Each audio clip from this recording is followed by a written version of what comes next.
Hello, everybody. Bill Thornton, SoCal Saber here. Thank you for stopping by on this Saturday. It's a warm one here in Victorville today. It's going to be in the 90s, which is okay, except it'll go down to the 50s in the next 3 or 4 days. So, up and down. That's why California leads the nation in flu every year. But flu season's over. That's not what you're here for. Before we get started, we're going to be talking about the vinyl albums and CDs that I listened to this week. Then at the end, I'll let you know which two I like the most. I really did like all of them. It was kind of a strange week, but you'll see as we go along here. But as we get started, go down there and hit the like button. And if you haven't subscribed so yet, please do so. Help the channel grow. We've been in a little bit of a slowness as far as watch hours, but we're still growing a little bit, so help us out. And put some comments down there. Do you have any of these albums that I see today? Do you like any of them? If not, what's your favorite, or what did you listen to this week? So here we go. Open up the week with a Whatnot, a 1988 album by Mike and the Mechanics. 11 Years. Second LP by them that I have in the collection. Album reached number 13 on the US Billboard's 200 chart and number 2 on the UK albums charts. The reception was slow at first until the release of the second single, The 11 Years, which took off worldwide. Nice little insert in here. Lyrics on it.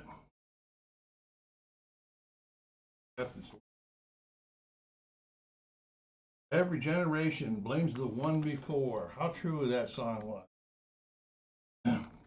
Mike took a little bit of a break from Genesis. Probably got a little bit of help from a deluxe edition of this came out in 2014. It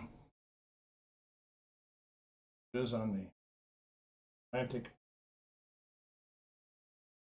Pretty darn good shape.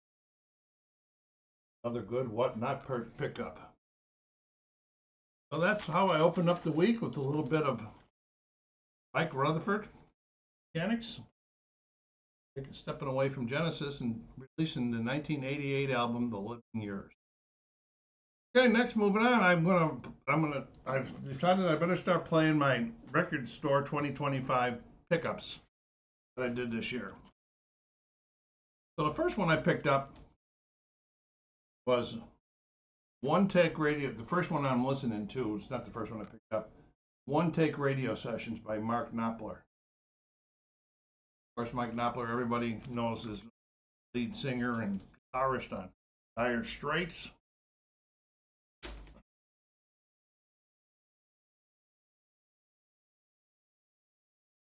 Back of it. All these tracks were recorded in one take at the Shangri-La Studios in Malibu, California. The record contains live in-studio sessions of 7 songs from the 2004 album Shangri-La and 1 song, Rudiker, from the Golden Heart.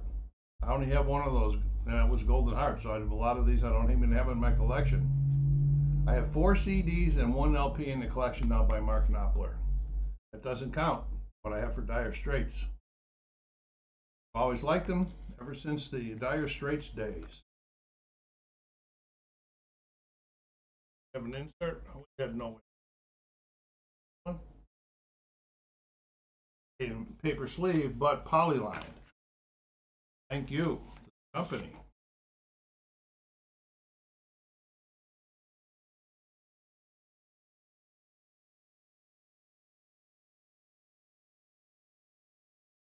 Good stuff on here. Glad I picked it up. Whenever I'm doing my record store days, I try to look for stuff that I don't have a lot of, but I guess I had more than I thought of by him. But also that I like, or I think I might like. So that was a good pickup of Record Store Day this year. That was the One Take Radio Sessions by Mark Knopfler. And those sessions was recorded in 2004. No, it's from 2004 albums. All right, going on.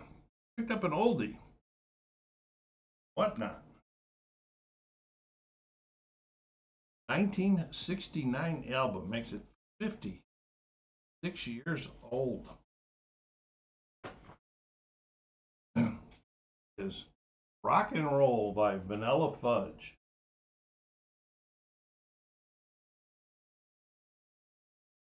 There's a little bit of stack in between the songs, but nothing during the songs which should interfere with it at all. Probably if I had some sort of an ultrasonic, that probably helped it out. It did get a spin clean, but I guess it didn't get everything out of the grooves. And this was the album's last studio album prior to their initial breakup in the spring of 1970. It was the 5th album by them, psychedelic rock band. And the lead vocals on the album were done by 3 different singers of the 4 in the band. Pretty cool. Vanilla Fudge is predominantly known for their slow, extended, heavy rock arrangements of contemporary hit songs, such as their hit cover of The Supremes' As You Keep Me Hanging On.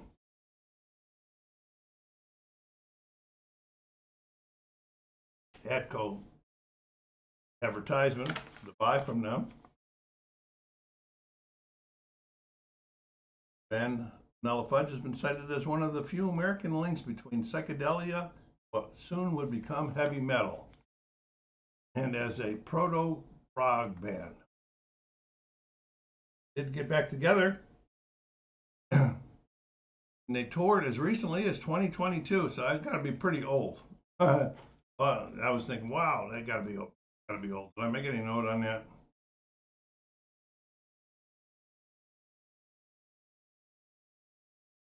Don't want to lie. Well, then yes, this is a pretty crazy age. While I was listening, I did pick up on what some sounds of prog, and so there was some prog rock in there. But in pretty good shape for 56-year-old album. No scratches, no scuff. Oh, there's a few scuffs over here in this paper scuff.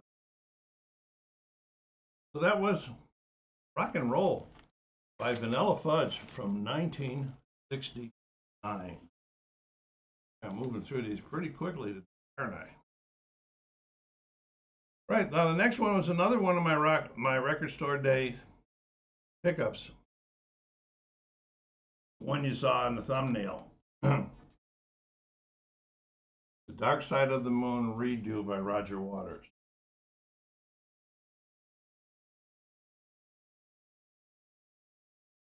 Came out as an LP in 2023. It was been pretty controversial. I've read pros and cons about it all the time, but I wanted it. Why did I want it? I don't know. Maybe it was because curiosity killed the cat.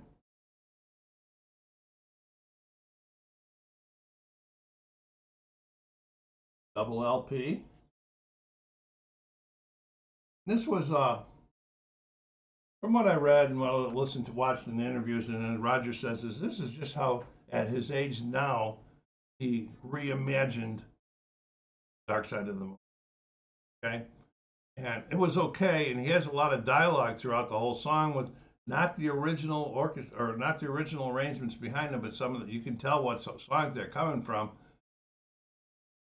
The only thing that would have made it better for me is if there would have been an attachment giving you what the words were that Roger was speaking.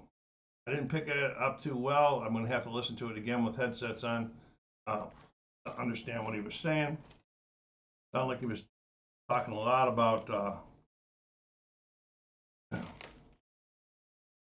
life in general, I guess. Call it. Comes on a nice dark blue album.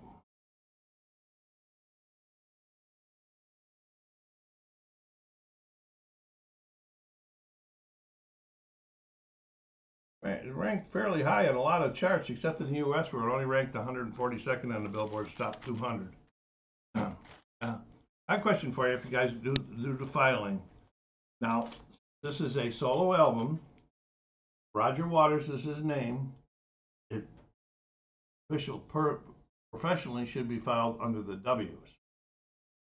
Okay, but some people would file this next to the Pink Floyds because he was part of Pink Floyd. I'm not sure which way I did it with David Gilmour, so I'm going to have to look. So what would you think? Which way would you do it if it was yours? Would you put it under Roger Waters, or would you put it right next to Pink Floyd? Let me know in remarks which way you think it would go. So that was the 2023 Roger Waters issue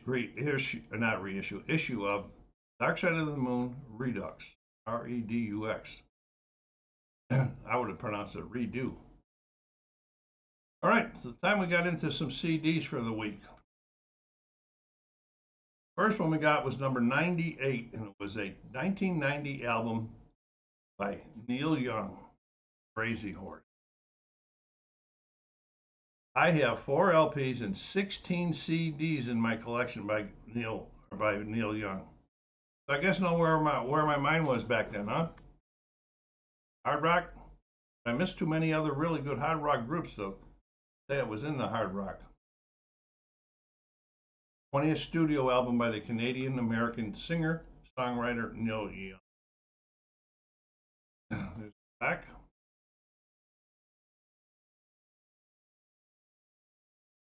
And it was the 6th album with Crazy Horse. Got a little bit of a booklet in here.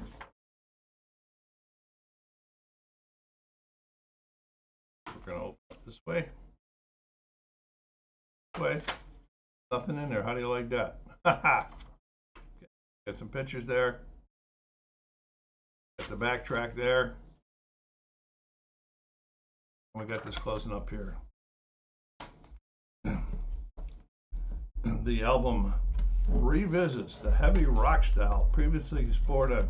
Everybody knows this horse. And everybody knows this is Nowhere and Zuma.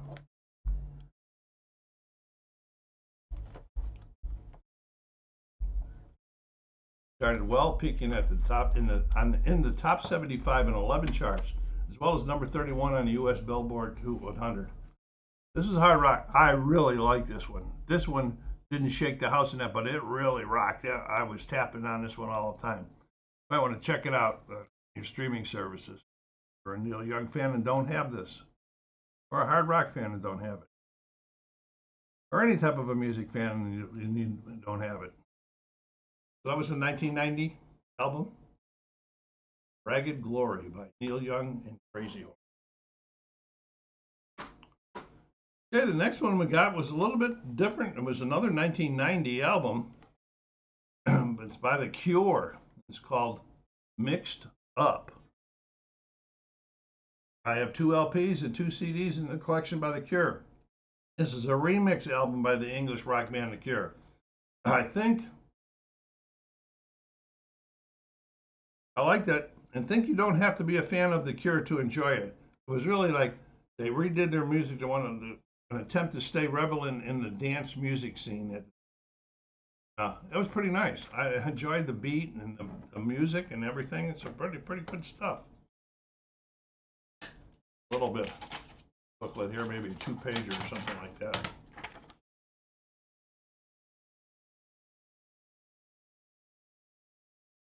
You like the club scenes back then? You like that type of music? Fit right in for you. Of course, I've told you before what a club scene guy, club and bar scene guy I was. So fit right in with me too, huh? 1990. Wow. I was out of the military for 4 years at that.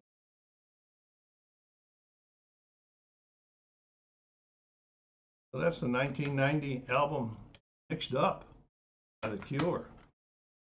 So before I go into the last album that comes out of the collection every week, I'm just going to give you a quick little preview. I'm not going to show you the albums, but I did pick up this little box of Snakes, the White Snake CDs, the Sunburst years, and I started listening to it. When I'm done with the whole box set, I'll do a review just on that box set. Your White Snake and Coverdale and Hard Rock Band.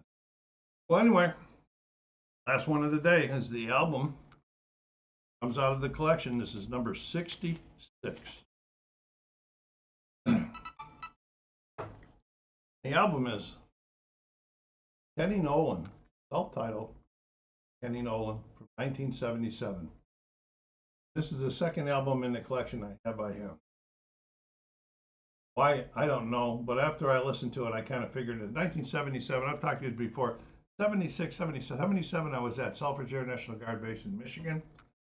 76, 77, and early 78 was kind of a mixed up in my mind as far as relationships. I must have been thinking about somebody. I feature two U.S. top 20 hits. I Like Dreaming and Love's Grown Deep. Peaked at number 78 on the charts. Oh, there is a little inner with this one. Got some lyrics and credits.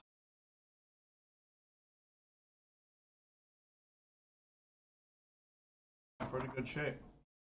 77, so that makes it 48 years old.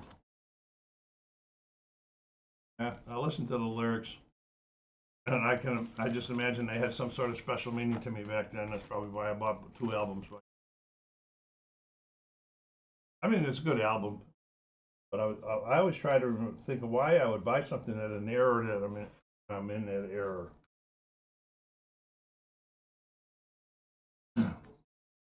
Must have really liked somebody. Ever happened to any of you guys?